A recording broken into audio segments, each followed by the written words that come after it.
John Puch says he knew he'd have to join the military at some point, so he chose the Air Force and started with ROTC in college. Puch was majoring in chemistry at Kent State and never thought he'd be a pilot, but he ended up retiring as a captain. This is his story of flying and fighting the skies during the Vietnam War.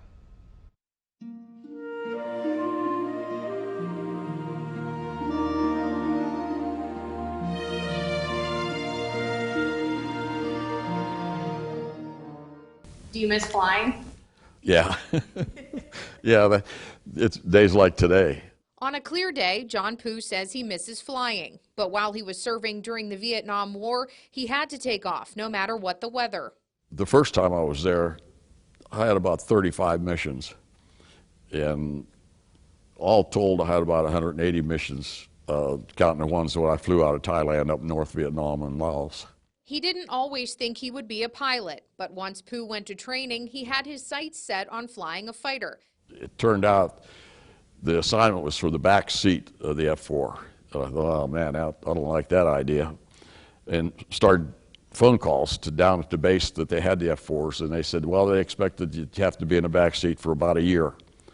I said, well, that's better than going in a bomber or tanker or cargo plane. I'll still be in a fighter. Puch completed about a year of necessary training before moving to the front seat, and then was assigned to a base in Vietnam. We were going to Cam Ranh Bay, and they were preparing our temporary runways. They were out of aluminum runways, and we didn't know at the time that we were going to be living in tents and outdoor showers.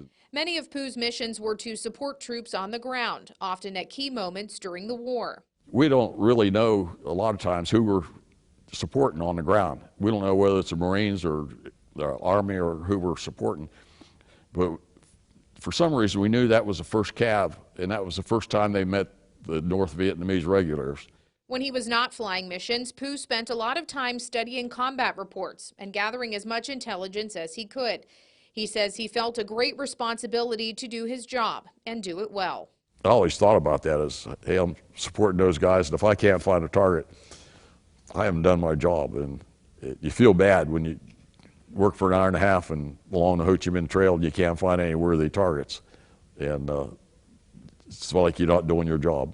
Puch retired from the Air Force in 1970, but he wasn't done flying yet and spent a few years with the Ohio National Guard.